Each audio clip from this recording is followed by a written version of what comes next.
तक लिया।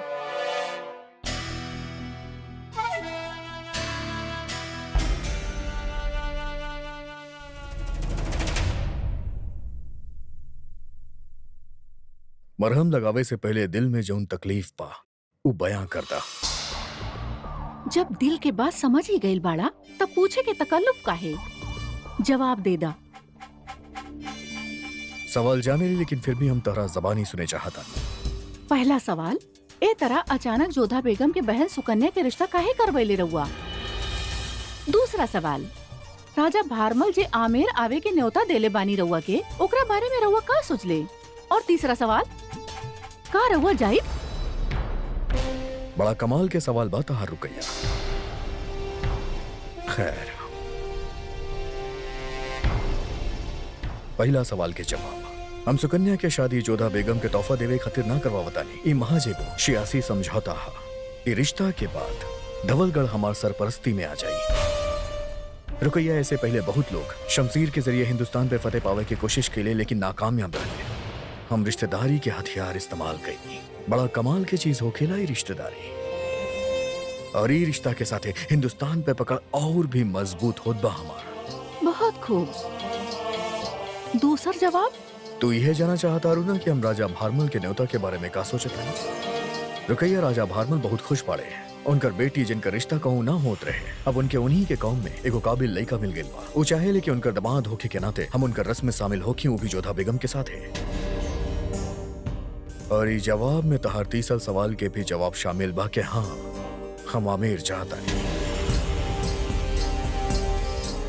अब तू हमके ही बतावा, तो ई मरहम काहे लेके आइल बा? ई उहे मरहम हा जौन जोधा बेगम हमरा खातिर बनैले रहली बा ना? हाँ, दवा बेहतरीन बनैले रहनी जोधा बेगम। अजीब फितरत हा जोधा बेगम की। लुकैया, तोहार भी फितरत उनसे अलग नहीं खे। पहले शिकायत करेलू फिर तारीफ। कबो कबो बेगम लोग के समझल बहुत मुश्किल हो जाएला हमरा खातिर। हर मर्द खातिर एगो औरत के समझल बहुते मुश्किल होखेला, बाकी एगो दोस्त खातिर दूसरा दोस्त के समझल ना। और हमनी दोस्त होखला के नाते रउआ से कुछ कहे चाहतानी। ना रउआ आमेर जइहे और ना हम रउआ के आमेर जाए दे।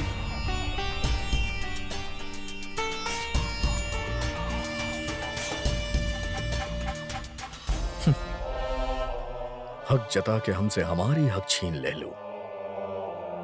तहार अदा भी अजब बारू कया।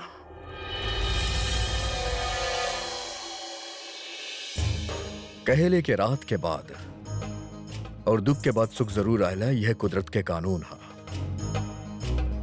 राजा साहब, हम आपके बेटी के रिश्ता तय होके की मुबारकबाद आपके देता नहीं। आपके ख्वाहिश बाकी हम तमामों अजीजो खास के साथ आपके बेटी के निकाह में शिरकत करें। हम आपके गुजारिश पे गौर फरमेंगी और ये फैसला लेने के हम आपके न्योता कबूल करता नहीं।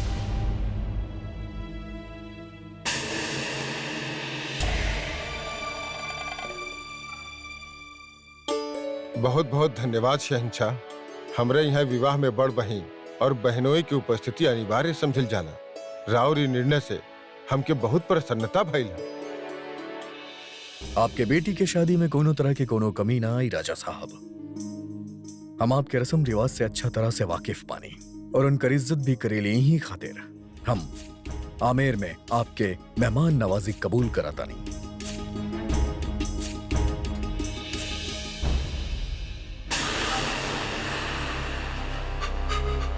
जलाल के होका गइल बा। जोधा और ओकर खानदान के इतना अहमियत कहे दे रहल बाड़ा। शहंशाह, हम बस बड़म सुकन्या के बहनोई होके के नाते जौन तोहफा और जिम्मेदारी बनेला आपू अम्मी जान के साथे तय करब।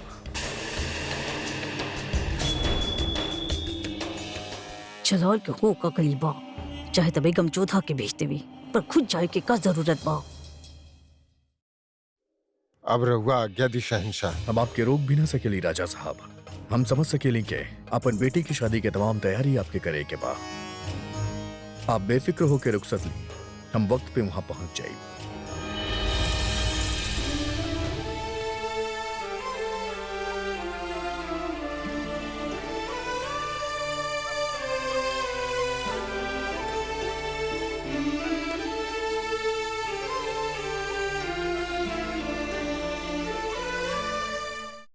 पूरा खानदान के साथ आमेर जाए के बा।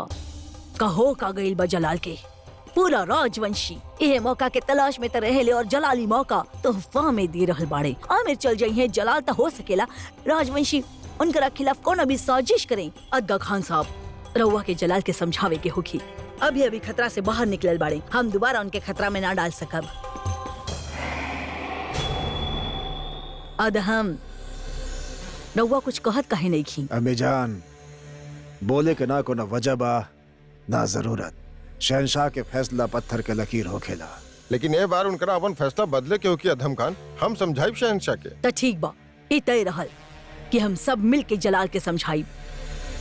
हमरा तो समझ में ना आ रहल बाकी हर बार हर न्योता काहे कबूल कर लेवेले शहनशाह। काहे के बड़म में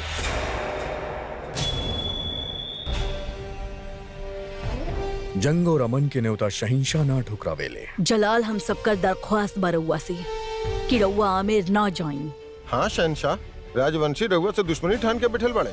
अगर दुश्मन बाड़े तो दोस्त भी बाड़े अदकशा। और फिर ये रिश्ता हम खुद तय कैले बानी। अगर हम में मौजूद ना हो खब तय हमार तौहीन हुई। लेकिन जलाल राउर दुश्मन हुआ। दुश्मन के कमी ना पहले रहे बड़म्मी और ना अब्बा। और हमार हौसला पहले भी बुलंद रहे और अब भी बुलंद बा। राउर हुकुम सराक पे हुजूर। सेना के एगो बड़ टुकड़ी ये बार राउर साथे रही सफर में। अजमेर जाए के वक्त जे राजवंशी राउर खेमा में घुसपैठ करके गुस्ताखी कैले ओकरा से खतरा साफ बा। बाकी ये बार हमने के सिपाही आमेर में चारों तरफ पहरा पे रही हैं। गुस्ताखी माफ हुजूर। और अगर कोनो भी राजवंशी राउर तरफ आंख भी उठावे की कोशिश कैलस तो हिफाजत के मुआवला में हम आपके रिश्तेदारी के लिहाज भी ना कर पाई। हमके रउआ पे पूरा भरोसा बात कसा। रउआ के जैसे मुनासिब लगे आप करी, लेकिन ई तय बा के हम हमार बड़म्मी अदम भाई जौन और शरीफुद्दीन और तमाम अजीज के साथ हम आमेर जरूर जाइब।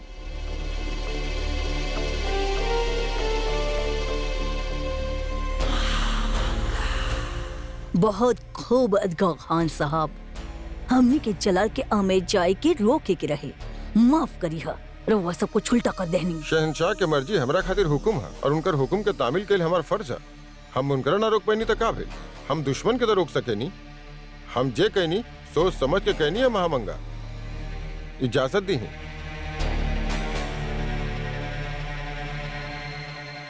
रउआ अभी तक सोच ही रहल बानी अधम।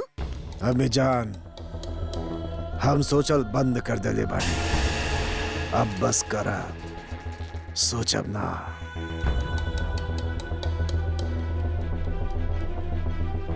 या अल्लाह, अब हमके ही निकाह में जाए के ही पड़ी।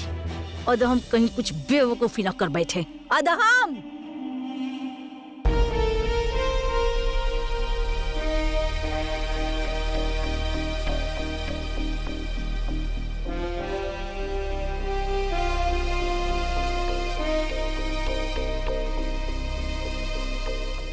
बाग के नाखून भी बड़ा गजब हो खेला।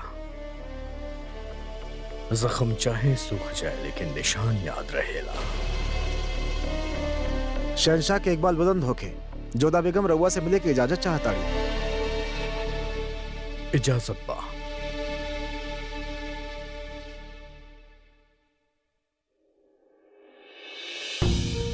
हम रउआ से मिले चाहत रहनी जोधा बेगम। कहबा के रउआ ही हमके दर्द देनी और ओकर मरहम भी। त रउआ ही बता दी कि निशान कब तक जाई। रउआ अपन परिवार के साथ आमेर जाके निर्णय ले ले बानी। उधर शुक्र मनावा के बाग के पंजा के निशान बा वक्त के साथ साथ ठीक हो जाई। कहूँ अगर बाघिन के होत त याई ना जिंदगी भर हम के निशान के याद दिलावत। हम रउआ से कुछ पूछ रहल बानी। सवाल की जगह पे सवाल करे के राउर खासियत हम जानी ले। और हम भी जाने ले कि हमार बात के जवाब सवाल में देवे ली रउआ। आपन सवाल के उत्तर ले ले बिना हम यहाँ से ना जाए। का रउआ के हमरा साथे जा रहल केहू से कोनो शिकायत बा? राउर परिवार आमेर के सराख पे, परंतु इतना बड़ सेना के टुकड़ी लेके आमेर जाके का अर्थ बा? ये आमेर के मर्यादा पे प्रहार होगी। का रउआ के हमार बापूसा के सुरक्षा प्रबंध पे संदेह बा? बेशक न जोधा बेगम। जाना तनी कि आमेर वाले हमरा खातिर अपन जान पे खेल जाइए। और ये बात के सबूत आपके भाईजान हमके बालोक के जंग में दे ले रहे। और बाकी लोग के का आपके सामने ही अजमेर जात वक्त एगो राजवंशी हमरा पे हमला करे के कोशिश कैलस। और अब तो हम उनके बीचों बीच जाता नहीं तका हमरा पे हमला ना हुई। सिर्फ ई बात के शक बा ए खातिर अपन हिफाजत खातिर हम अपना साथे अपन सिपाही के लेके जात बानी। और अच्छा ही बा, इतना बड़ फौज के देख के आपके वालिद साहब के दुश्मन भी उनकर बेटी के शादी में कोनो मुश्किल पैदा करे से पहले 1000 बार सोचे हैं। अब हम रउआ से एको सवाल पूछा तानी जोधा बेगम, का आपके ई रिश्ता से शिकायत बा या फिर ई बात से कि रिश्ता हम तय करवैले बानी? राउरी उपकार खातिर हम आभार प्रस्तुत कर रहल बानी, परंतु पर का जोधा बेगम? बुरा सोचा तब भी रउआ के गुस्सा आवेला, अच्छा सोचा तब भी रउआ के गुस्सा आवेला। ये हुनर रउआ में पैदाइशी बा या बकायदा आप एकर तालीम ले बानी? सुकन्या के विवाह तय करावे के पीछे कौनो न कौनो लाभ तो अवश्य सोच ले होखिए रउआ। शायद। खैर, जब इतना नेक काम कैले बानी रउआ खातिर त ओकरा बदले में रउआ से जरूर कुछ ले। जानत रहनी ई बात त आई ही, इतना तो हम रउआ के जान चुकल बानी, बिना कौनो लाभ के रउआ कौनो काम ना करेले। जब जाने ली तो सवाल काहे पूछेली जोधा बेगम? खैर, सवाल पूछे में वक्त जाया मत करी और आमेर जाए की तैयारी करें। और हाँ, अपन भाईजान के पैगाम जरूर भिजवा दिया कि हमार हिफाजत के मुकम्मल बंदोबस्त कही जाए। बाहर वालों से बचावे खातिर हमार फौज तहा, लेकिन एगो बागिन से हमार मतलब बाके आपसे हमके खतरा हमेशा बा। का? सही तो कहा तानी जोधा बेगम, तोप के गोला के तरह हमेशा फटे के तैयार आपके गुस्सा, शमशीर से तेज आपके जबान और कटार से तेज आपके धारदार नजर, ये तीनों के हमला हमरा पर हो गए तब कौनो मरहम हमके बचा ना सकेला जोधा बेगम। ताना काहे मार रहल बानी? हमारी अपराध खातिर दंड दे देना हमके। हम बेशक आपके सजा देव जोधा बेगम। जब आमेर जाइब त कितना कुछ करे के पड़ी रहुआ के हमरा खातिर। हम तो सोचा तानी काहे ना रोज रहुआ हाथ के बनल खाना खाई, और वैसे भी अब हमरा के तीखा के आदत हो गई बा। अब हमरा पे मिर्च के असर ना होखेला।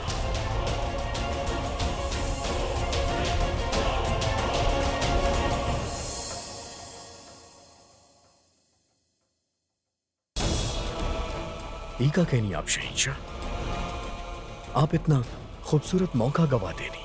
अगर आप चाहत तो जोधा बेगम के हाथ से ई मरहम लगवाई थी।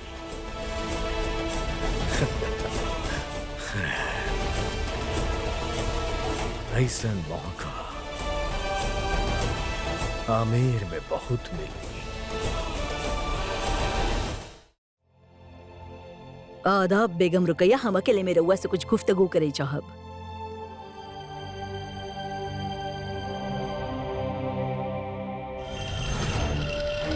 हम जानत रहनी रउआ परेशान होके हमरा पास ही आइब, ये पूछे आइल बानी ना कि जलाल जोधा बेगम के बहन के रिश्ता के बात काहे कैले और राजवंश ही काहे चुन ले? ना, हम रउआ से ई कहे आइल बानी कि राजा साहब के न्योता के जलाल कबूल कर ले बा और सब अजीजन के आमिर जाय के हुक्म देले बड़े। का? रउआ अब भी कुछ समझनी की ना? जलाल सबसे पहला तो रिश्ता जुड़वैले, अब निकाह में शरीक होके जात बड़े। बताई काहे? हम बतानी इस सब कुछ जोधा खातिर कर रहल बाड़े। हम रउआ के पहले ही आगाह कैले रहनी, अगर बेगम जोधा बच गई नहीं तरह और मुश्किल बढ़ जाई। माँ, हम रउआ जोधा बेगम के लेके कुछ ज्यादा ही परेशान रहेनी। हम रउआ से पहले भी कहले रहनी कि जोधा बेगम के हैसियत हमरा सामने चींटी से ज्यादा नहीं खे। और हम भी रउआ के वो वक्त समझैले रहनी कि एगो छोट से चींटी अगर हाथी के कान पे रेंग जावे तो हाथी के भी नाश न जा सकेले। बेगम रुकैया, रउआ कबू सोच ले बानी जलाल आमिर काहे जाए चाहत बड़े और निकाह में शरीक काहे होके चाहत बड़े? काहे कि बेगम जोधा के मायका बा। जलाल पल पल बेगम जोधा के करीब आ रहल बाड़े। हमके ऐसन काहे लग रहल बा कि बहुत जल्दी बेगम जोधा रउआ से बेगम एक खास के ओहदा छीने वाला बानी। रहुआ यहाँ बेगम जोधा की तरफदारी करे आयल बानी माँ, हमरा में उनकर खौफ पैदा करे आयल बानी। खुदा गवाह बा बेगम रुकैया, हम बेगम जोधा के तरफदारी कब्बो ना कैनी और ना ही करब। मरले के बाद भी हम ना चाहत की बेगम जोधा के बेगम एक खास के ओहदा मिली। यही खातिर रउआ के पास आइल बानी, बचा ली अपन बेगम एक खास के ओहदा के। रउआ ही कहनी ना जलाल राउर दिमाग से चलेला, उ राउर कहल कब्बो ना टाले ने, तो आज दिखाई अपन काबिलियत। और अगर रउआ से हो सके तो रोक ली जलाल के आमिर जाए से। जलाल के रोकी आमिर जाए से। खुदा हाफिज।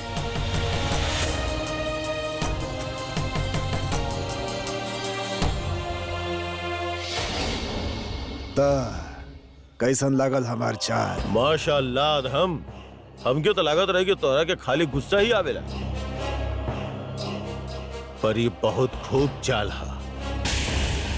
करब हमनी के और बदनाम होखी आमिर। तो क्या आमिर के बदनामी से इतना खुशी कहाँ हो रहा? हमारे जख्म पे मरहम जे लगी। आमिर से हमके वैसे भी बदला लेवे के रहे। इतना मुश्किल से लुटल खजाना हमरा राजा भारमल के वापस जे करे के पड़त रहे। अब हमार टीस पे ठंडक पड़ी।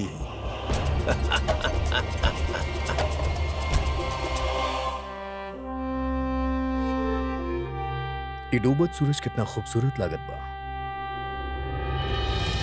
हिंदुस्तान के शहंशाह बानी रहुआ, इतना बड़ शख्सियत राउर फैसला पर क्यों उंगली उठा सकेला? ता आमेर जाए से रहुआ इनकार काहे ना कर सकेले?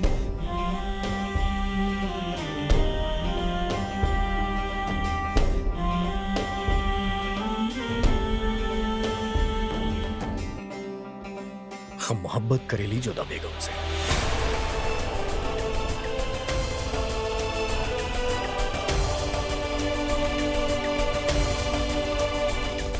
हम आपकी ये बात बतावे खातिर मजबूर नहीं की, लेकिन सच ही है बा। पता ना कहाँ पर एगो जादू से कर देले बड़ी वो हमरा ऊपर। उनके देखत ही दिल में कुछ होके लागेला। उनके दूर जात देखत ही हमार दिल है सूरज की तरह डूबे लागेला। हम मोहब्बत करेली, उनसे दीवाना बन चुकल बानी, उनकर गुलाम बन चुकल बानी। दिन ब दिन हर पल हम उनसे और जुड़त जात बानी। रुकैया,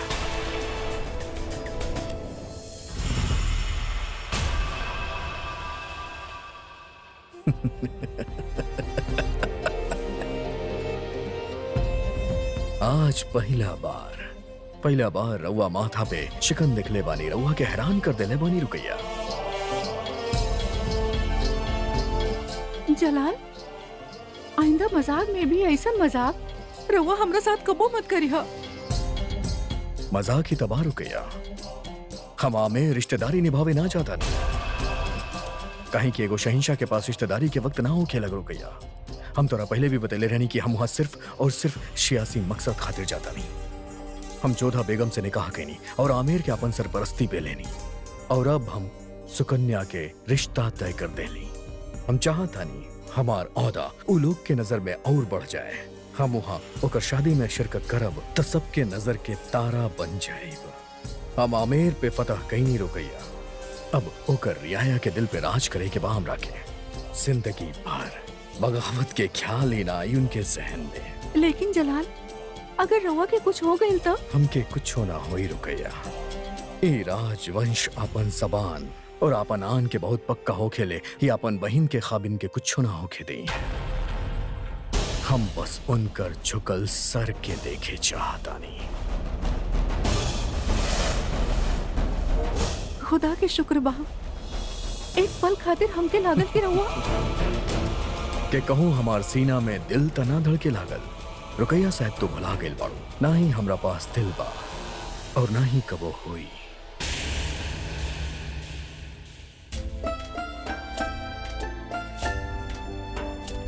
रहुआ जल्दी लौट आई हैं, हम राउर इंतजार करब। काहे? का तू हमरा साथे ना जाइबो?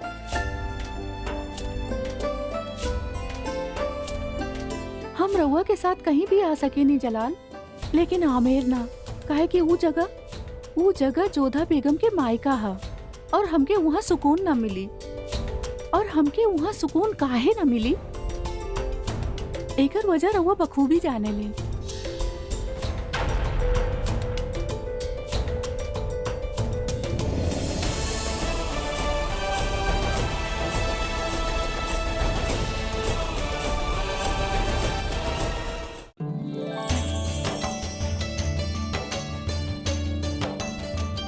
राजा भारमल आमेर पहुंच चुकल रहले और सुकन्या के शादी के तैयारी में जुट चुकल रहले।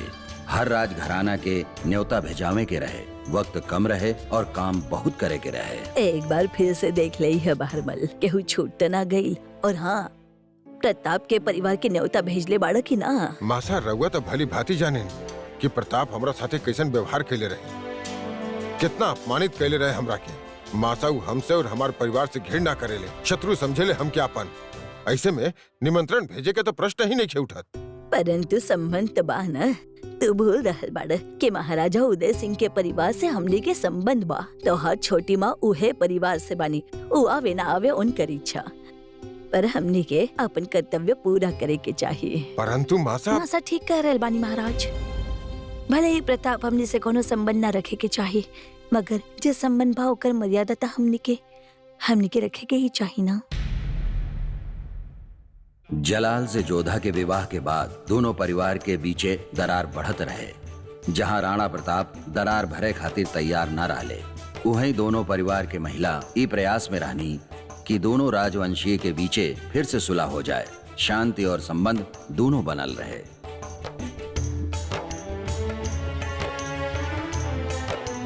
समय घाव के भरे खातिर हो खेला।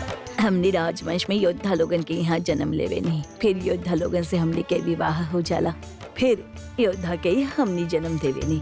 हमने माला के उधागा के भांति बानी जे मन के जोड़ के रखेले और स्वयं ई ना देखेनी कि योद्धा एकजुट रहे। यही कार्य हमने के ही बिया। संबंध हम स्त्री लोगन के कारण ही जुड़ेले। जब स्त्री बहू बन के केहू के घर जाले त अनदेखा एक डोरा से दोनों परिवार के जोड़ देवेली। इतिहास में योद्धा जानल जाले और हमने अनाम रह जावे नहीं। पुरुषन के अहंकार के तले हमने के अपन कर्तव्य ना दबे देवे के चाहिए। हमने के बेटी के संबंध जुड़ रहल बिया और हम चाहता नहीं कि राजवंश में श्रेष्ठ और पुत्र प्रताप यहाँ पधारे, ताकि हमने के बीच संबंध फिर से जुड़ सके। आमेर के राजा भारमल अपन बेटी सुकन्या के विवाह के निमंत्रण भेजले बाड़ा और धवलगढ़ के राजकुमार महेंद्र भी निमंत्रण भेजले बाड़न। तो का निर्णय बह रहा हूँ?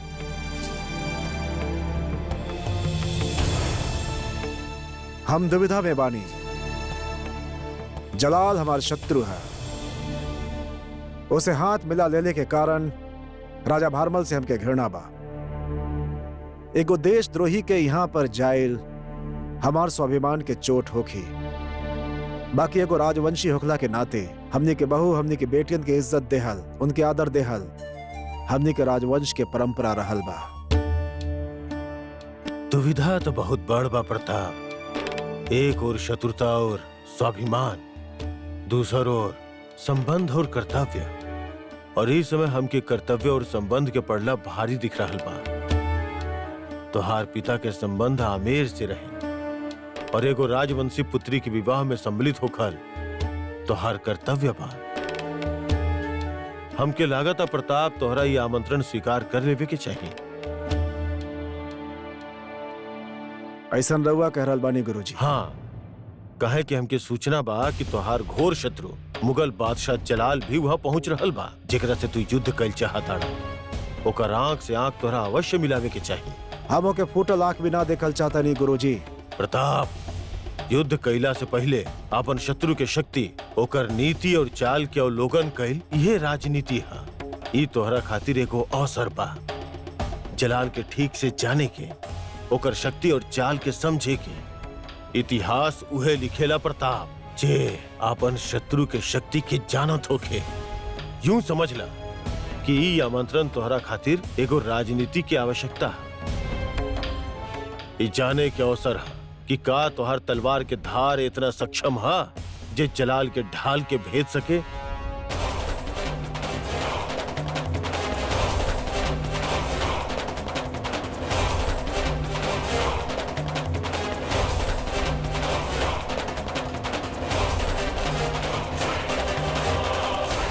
तबाकी राजवंशी के साथ प्रताप भी शादी में शिरकत करी है। बहुत खूब, तू जा सकेला। आमेर जाए के मुकम्मल तैयारी कैल जाए। हम दुश्मन से रूबरू होके खातिर बेकरार बानी। गुरुजी से विचार विमर्श कैला के पश्चात हम निर्णय लेले बानी की हम आमेर जाए, उनसे मित्रता के संबंध निभावे खातिर ना, बल्कि जलाल से होके वाला शत्रुता के संबंध के परखे खातिर।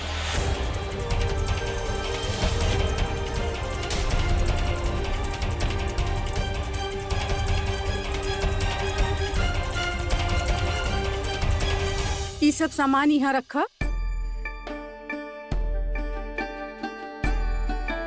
गुलबदन बेगम, कोनो कमी न रहे के चाहिए। ये तोहफा मुगल सल्तनत की ओर से जा रहल बा। बिल्कुल भाभी जान, हमार पूरा नजर बिया तैयारी पे।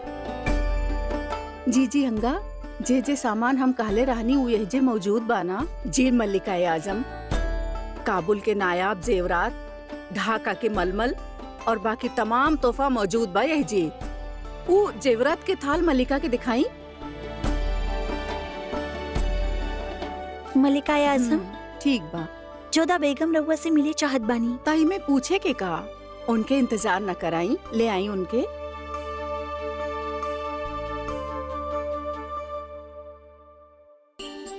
अम्मी जान, जीजी अंगा और फूफी जान के हमार प्रणाम।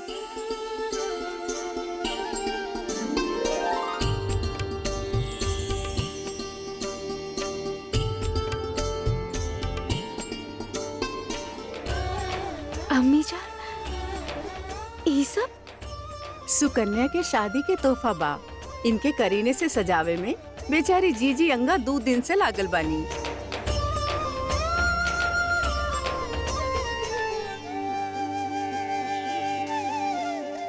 ई का जोधा बेगम, हमके समझ ना आ रहा बा कि हम रउआ के का कही। हमार बहन खातिर इतना सब ई कुछ। का सवाल हा? तू हमार बेटी पहले बाड़ू और बहू बाद में। तोहार बहन खातिर हमार भी कोनो फर्ज बनेला। मुगल सल्तनत के बेगम के बहन भी आऊ। जैसे हमरा खातिर बख्शी बानू, वैसे ही सुकन्या। अम्मी जान, राउरी भेंट से तो अधिक मूल्यवान राउर स्नेह और राउर भावना बा हमरा खातिर। हमें राउरी भेंट के सदैव स्मरण रखी। सच में ई हमरा खातिर बहुत बड़ सम्मान है। ई तोहफा हमरा खातिर फर्ज भी है और सुकन्या के हक भी, समझ लू। और बात बात पे तोहार आंख में आंसू देखब हमके पसंद ना, चाहे वो खुशी के ही काहे ना होखे।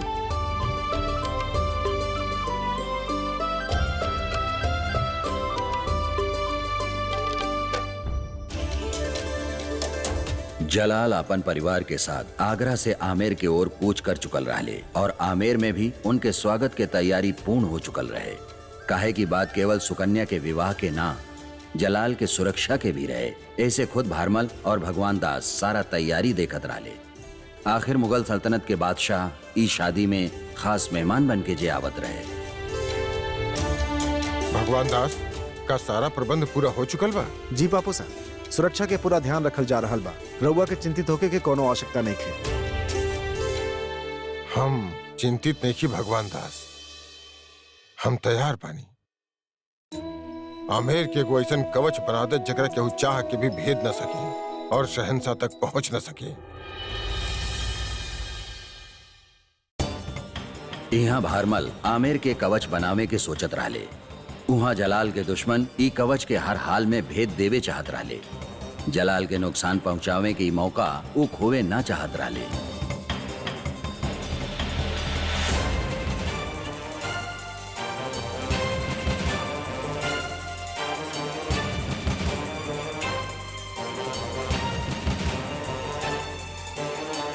ऐसा अवसर फिर दोबारा ना मिली। सोचे के ई बा कि जलाल अपन पूरा परिवार के साथ यहाँ आ रहल बा, विवाह में सम्मिलित होके खातिर आ रहल बा, त सेना अपने साथ लेके त आई ना। ऐसे में जलाल के हमनी के बहुत आसानी से समाप्त कर सके नी और हमनी बिना कोनो कठिनाई के ओकर वध कर सके नी। एक बार अगर ऐसा हो गई तो राजवंशी ध्वज के चुनौती देवे खातिर शक्ति मुगल सेना में ना रही। हम ई योजना के समर्थन कर रहल बानी, हम भी करता नी। ए बारे में आपके मत का बा कुंवर? ठीक कहता नहीं रहुआ, उत्तम समय बा, परंतु कायरन खातिर वीर खातिर ना। त राउर मत बा कि ई अवसर के हाथ से जाए दी। अवसर के प्रतीक्षा कायर करेलन और पीछे से वार कीदड़, सिंह ना। सिंह हमेशा सामने से वार करेला, गरज के, विजयनाद के साथ।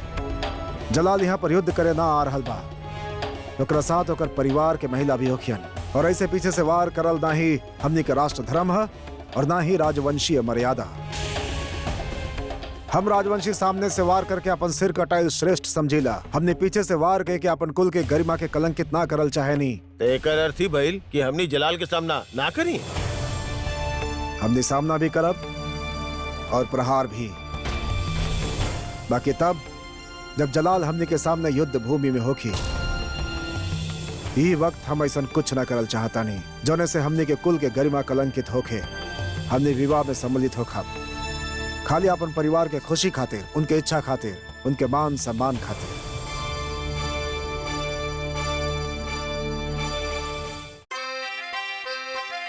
यहाँ जंगली जानवरन के आवाज सुन सुन के हमके तो नींद ही ना आ रहल बिया, और इहो भी पता ना कहाँ बाड़े। या खुदा मदद करी।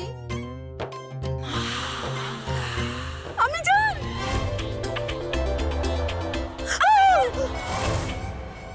जाविदा, रउआ खुदा के भेजल हमरा खातिर फरिश्ता बानी। का? हाँ, हमके अकेला में बहुत डर लागत रहल। रउआ रही ना हमरा साथ अम्मी जान। हम रउआ के साथ रहब त रउआ से बचावे खातिर का और फरिश्ता आई हैं?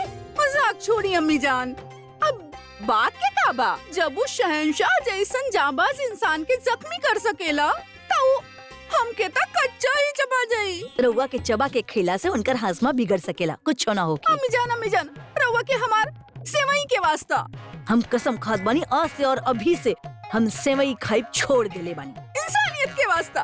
पैदाइश हमें इंसानियत नहीं खे जाविदा। अगर बाघ हमके खा जाई ता रउआ कितना कुछ गवा देहब। तनी सुनी त का गवा देहब हम। अब तनी रउआ सोची, अगर हम जिंदा रहनी त कल के हमार बच्चा होकी है, जे राउर पोता होकी है, फिर वो बड़ा होकी है, रउआ साथे शरारत करी है, रउआ उनके खेलई है, नहलई है, उनके लोरी सुनई है। तो जरा सोच ली, एगो बाघ के वजह से राउर सारा ख्वाब टूट सकेले। बाकी रउआ कभी ये सोच ले बानी कि बाघ अगर रउआ के बजाय हमरा के खा गई तो हमार तो सपना वैसे ही टूट जाई। अम्मी जान, बाघ ना आई। हम सुनले बानी बाघ वहाँ ना आवेले जहाँ पे आग होके। रउआ हम क्या कह रहल बानी? ओहो, हम उन्हें कह रहल बानी। देखी, हम तो ऊ मसाल के बात कर रहल बानी जे रउआ के पीछे बा। हम वहाँ जाके मशाल लेके आवतानी और रउआ के और अपन दोनों के हिफाजत करब। रउआ रुकी है जे। ये देखी अम्मी जान कहाँ गई नी? हम यहाँ रहनी फिर भी अम्मी जान भी ना काम का डरे नी।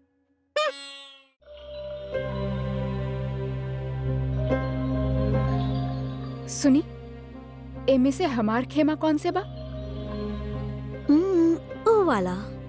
ऊ तो शहंशाह के बा। देख लू, हम कहले रहनी ना। का बात बा रानी सा? आजकल शहंशाह के विषय में बहुत कुछ जाने और समझे लागल बानी रहुआ। कुछ ऐसन वैसन सोचे के आवश्यकता ना बा रहुआ के। सीधा से बात बा, जे खेमा के सामने इतना सारा सैनिक खड़ा होखी है, वो शहंशाह के खेमा होखी ना।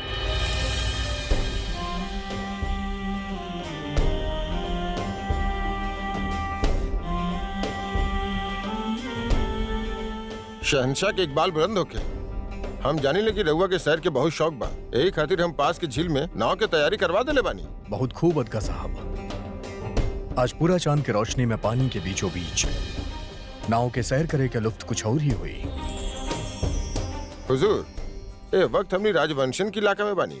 रउआ अभी तक पूरी तरह दुरुस्त भी नहीं की भाई। यही से हमारे को मशवरा है कि रउआ अकेले न जाई। सिपाहियन के एक टुकड़ी रउआ के साथे रही। सिपाहियन की टुकड़ी कहाँ जा रहा बात का साहब? सलाम मलिका आजम, शहनशाह नाव के सैर पे जाए चाहता रहे। हमार सलाह बा कि अकेले न जाए। जलाल अकेला काहे जई हैं? जोधा बेगम, जी अम्मी जान। नाव के सैर पसंद बा रउआ के? जी हाँ, आमिर के माफ्ते में कई बार नौका विहार करत रहनी। तो ठीक बा, जलाल नाव के सैर पे जा रहल बाड़े, रउआ भी उनके साथ जाई।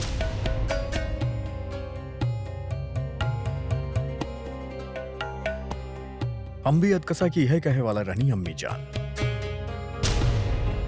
जी हम जाके तैयारी करत बानी। ना, तू हमरा साथ रहबू।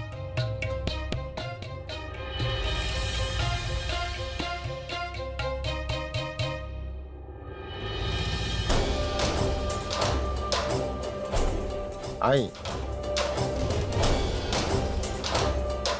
आई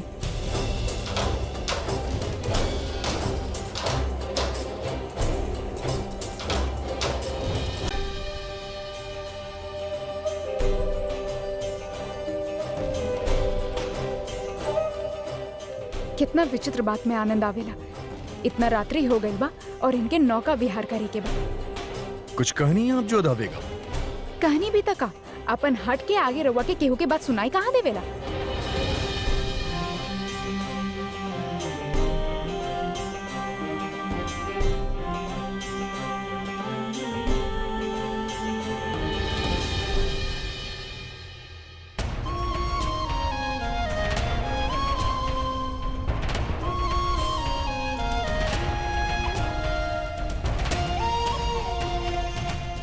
ज्यादा सोची मत, हम आपके गिराई ना। हमरा मदद के बगैर आप अंदर ना, आप पाइप फिसल के गिर जाए। आ जाए।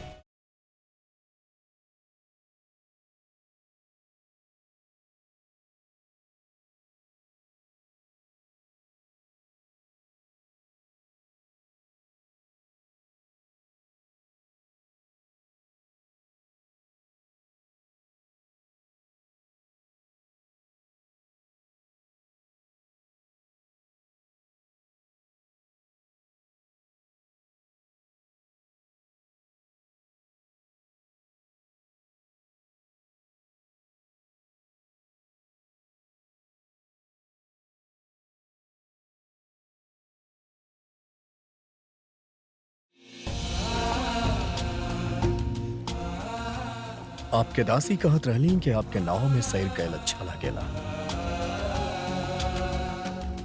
आनंद मिलेला की दंड इकेकरा साथ बानी ओकरा पे निर्भर करेला। आपसे तो बहस ही ना कैल जा सकेला। ये तो समस्या बा शहंशाह। रउआ बात ना केवल विवाद करे जाने ले।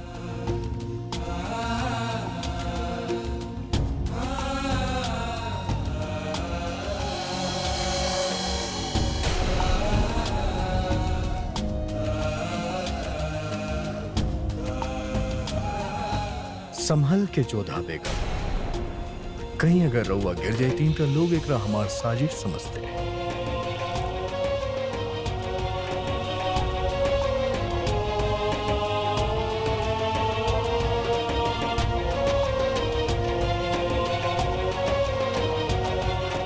रउआ शांति से बैठल रहे।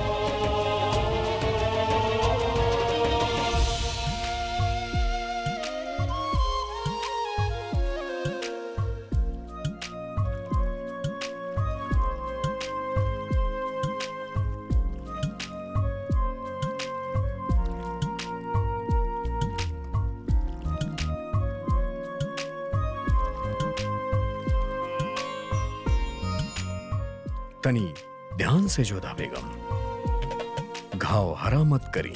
अगर रउआ के हमार करल कोनो भी काम अच्छा ना लगेला तो रउआ स्वयं कर ली ना।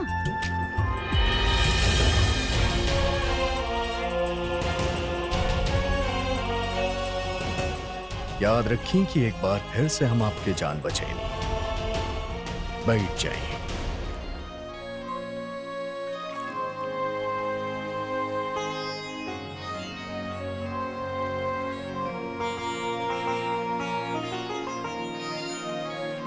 राउर दुपट्टा ठीक कर देता नहीं, ना तो लोग समझिए कि हम रउआ साथ है शरारत कर देनी।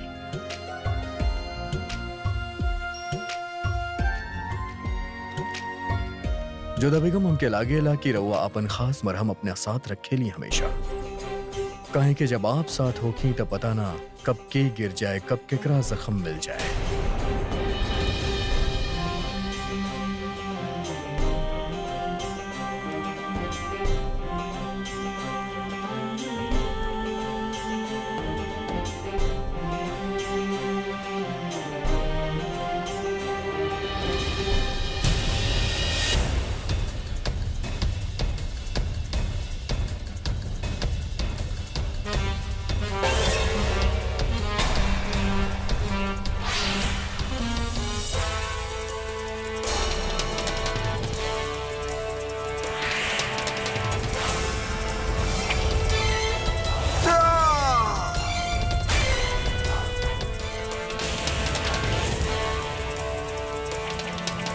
होशियार जोधा बेगम।